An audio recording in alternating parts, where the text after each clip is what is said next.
Hello everyone, my name is Moji. You're watching a Bitcoin Bubble news channel. I love the crypto market right now, especially since the stock market has been pretty quiet. I do think, though, that it is a sign that the stock market is about to go crazy. Bitcoin, which has lost a lot of value. This map is really beautiful. Again, this is why I love charts so much and why they never cease to amaze me. We knew that the crypto market was facing a world teeming with both problems and chances caused by government sales of Bitcoin, ETF trends, and big-picture economic events. These are the main things that are changing the market. Bitcoin sales in Germany.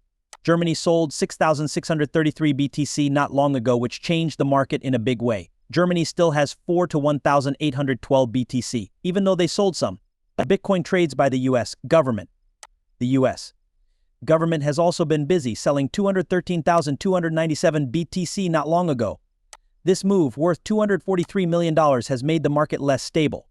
Mt. Gox Bitcoins, a well-known player in the Bitcoin world, Mt. Gox holds 141,000 BTC and just changed 47,228.7. This action has made the market less certain. Trends in Bitcoin ETF. Find Bitcoin ETFs have had a range of results, which has made the market less stable. Listings for Ethereum ETFs. People think that the planned listings of Ethereum ETFs will increase demand and help the market recover. Fed rates on loans. If the Federal Reserve changes its interest rates, it could have a big effect on the cryptocurrency market. Rate cuts could be helpful, while rate hikes could be destructive. The U.S. election. Bitcoin prices could go up during the 2024 U.S. presidential election. They could hit between $100,000 and $150,000 if certain things happen, like Trump winning. In general, the crypto market is having a hard time. Important events, such as government sales of Bitcoin, ETF trends, and financial factors can quickly change the situation. After going above this wedge pattern, it went back down into the wedge pattern. Here's a new test of something that was kind of chopped. This trend line that goes down was turned down. When it closed below, it broke down and flushed out right there. Guys, the coolest thing about this map is that in the end, it's almost at big support. It was now very likely that we would get $56,500. That was just wiped out. Just smoked out. But this is what's important. Now we'll look at the next key step. If we zoom out, I'm keeping a close eye on a couple of levels. They are both about $3,000 away from each other. In other words, $52,000 and change. Then, what do we have in the end, guys? This level is the former high point of the spot ETF approval. This is where the spot ETF was passed. We put spot ETF right there. That was just that high. This amount of consolidation is right here. This is your buy zone, or at least this is what I see as a possible buy zone. Listen up, that's already a great bounce. You might ask why you would want to buy altcoins. And that's because altcoins got a lot of backing. It took me a while to gather those in the evening. Last night was funny. So basically I was asleep, woke up, saw the altcoins, and I was like, buy. I then sent alerts to members of Swarm Money Crypto. Also guys, that's really cool.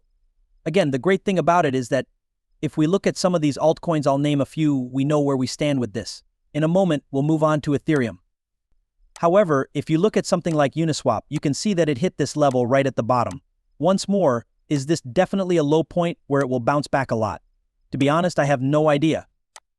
But because I know how to read maps, I know that this low is right here, along with those two lows over there and even back here, right? Look at that, please. Take a look at how the price moved from this spot to this one and back again.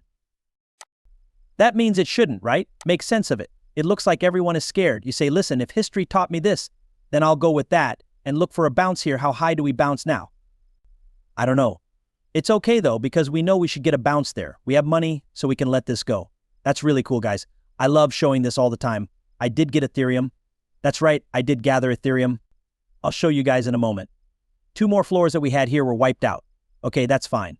But in general, there were 2 levels for the buy level on Ethereum. From this high point to these low points and all the way through here, we have a line that goes up. The bottom is flat. They were both hit. It was just above 2,800 when I bought it. We were down to about 2,800. The average price I bought it at was 2,825, and all of a sudden it got a nice bounce. We're already making money, almost $125 here on Ethereum. Again, that's why the charts are so useful. People always say, well, you're sitting on cash. Why aren't you doing this? It's just that the charts help me. What's up here or what's in my heart doesn't matter. I really like Bitcoin. I believe it is the next step for digital gold. That's what I really think. When it comes to altcoins, who knows which one made it? It's kind of like asking, if you could pick all the .com stocks from the early days, which ones turned into Amazon's? No one knew that Amazon would grow into Amazon.com when it first started, right? At the time, we didn't know that. That's the bigger question mark. There is some reason to think that Bitcoin and even Ethereum will do pretty well in the future, though. So, you need to wait, though. The flush always comes out. But because people are so emotional, they get caught up in these things and end up with bad responses. I mean, you had this ETF hype not long ago, which burst it. Now we've gone all the way back to the start of that hype. It makes sense. The ETF is now known to be out there. Will pretty much be put on the market. It costs the same to you. Also, does this mean it won't go down? It might work, but then you'd DCA. This is where you pick your next advanced level. This little high turning point right here would be your next level. There is a level here if it keeps going down. There are many places. In the end, when you get the money, you take some away from the table. Slowly putting in a DCA is how I trade or swing trade, then we slowly DCA out when we get the money. And that makes sure that DCing has better results. This means that when we pop, we won't get a 100% gain on a trade. We take a little off when we're in the money by 10% though. We cut a little when we're in the money 15% of the time. That gives you money, which basically lets you be active and make money. So that when you get the next flush, you can buy it again at a lower price and even DCA in again. You ride it up until the next big correction, at which point you sell off small amounts and wait for the next big correction to take it back down. Gold is going up today.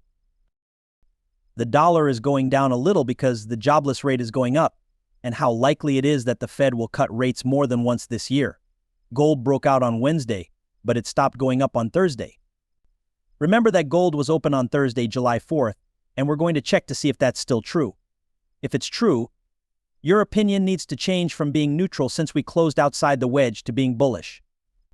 This turns into a positive bias right now if